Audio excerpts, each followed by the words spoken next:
L'Église est l'instrument que Dieu utilise pour la transformation du monde.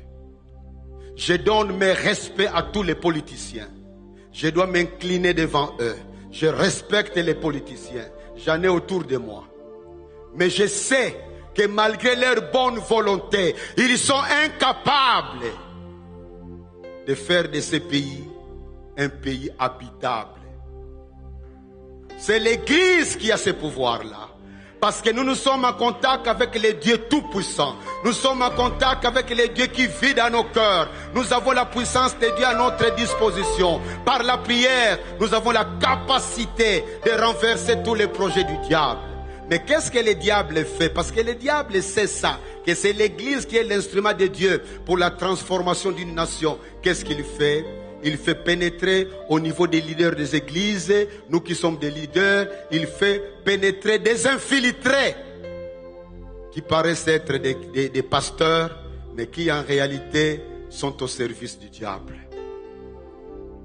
J'ai lu une fois une histoire d'une église pentecôtiste aux États-Unis dont les prières dérangeaient les satanistes. Dans ces quartiers-là, leurs prières dérangeaient les satanistes, à tel point que les satanistes ont tout fait pour que leur programme de prière soit décalé de l'heure où les chrétiens se réunissaient. Mais ils ont fait une réunion, ils se sont rendus compte que s'ils veulent vraiment avoir la paix, décaler les heures n'est pas suffisant. Il faut détruire cette église. Quelqu'un dira, Jésus a dit, les portes de l'enfer ne prévaudront jamais contre l'église. Mais attention, c'est quand cette église est soumise au Seigneur. Qu'est-ce que les satanistes ont fait? Ils ont commencé à étudier un peu. De temps en temps, des satanistes, un ou deux partaient prier là-bas, ramenaient chez leurs amis ce qu'ils constataient comme des pratiques des chrétiens.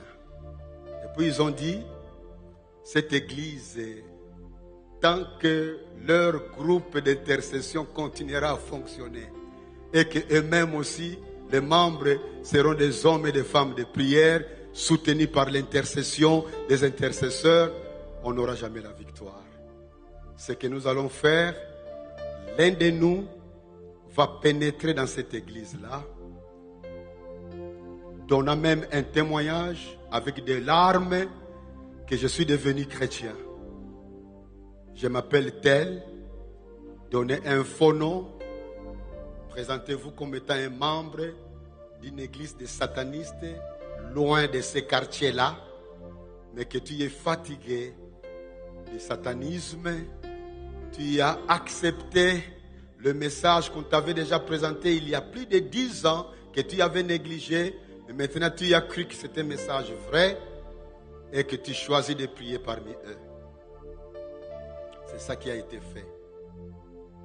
Et chaque dimanche, on lui donnait de l'argent à remettre d'une manière visible par tout le monde. Parce qu'il apportait de l'argent avec un carton rempli de billets de dollars, de $100 qu'il remettait.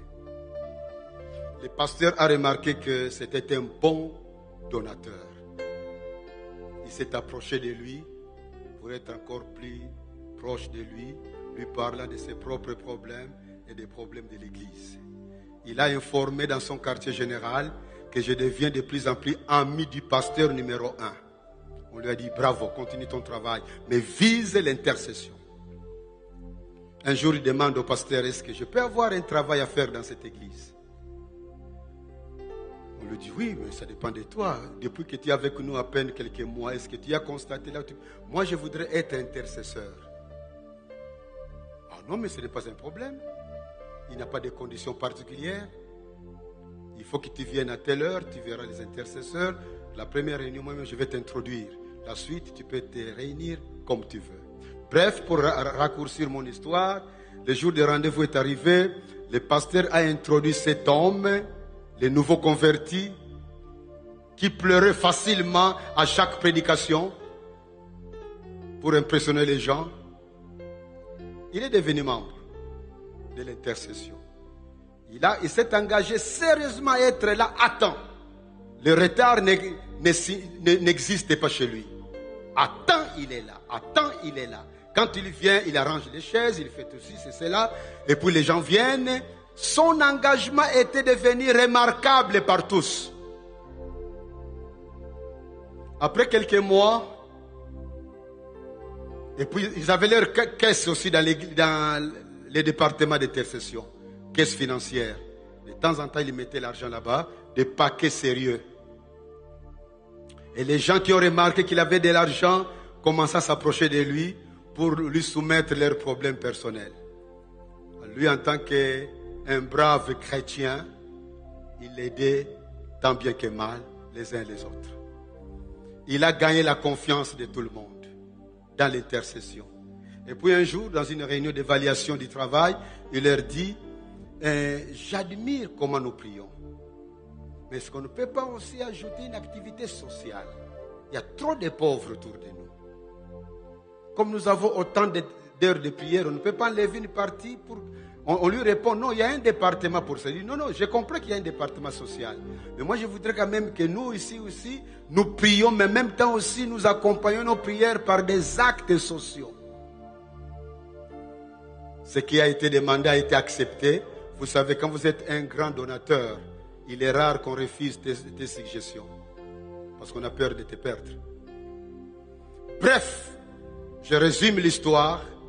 Il est parvenu à gagner tout le monde dans l'intercession. Il est parvenu à faire entrer d'autres activités dans l'intercession, à part la prière, à tel point que le temps de prière diminuait. Et puis, il a introduit aussi d'autres bêtises qui ne sont pas importantes à nommer ici, dans l'œuvre, jusqu'à pratiquer l'impudicité avec des gens qui étaient là-dedans. Et il veillait pour que la nouvelle soit répandue. Il n'interdisait pas qu'on ne parle pas de ça. Mais il permettait que les gens qui veulent en parler, qu'ils en parlent. Le fameux groupe d'intercession est devenu simplement une rencontre de prières répétées sans conviction. Et puis les gens commençaient à se chamailler dedans. Le pasteur venait régler les choses, mais les problèmes augmentaient. Il y a eu des rebelles. Il y a eu des gens qui se sont révoltés contre l'église. L'église a été séparée en deux. L'église a été attaquée sérieusement jusqu'à perdre sa renommée, et le pasteur a démissionné, et le monsieur le sataniste est rentré calmement là d'où il venait. L'église est restée un écho du passé. Et puis elle était portée disparue.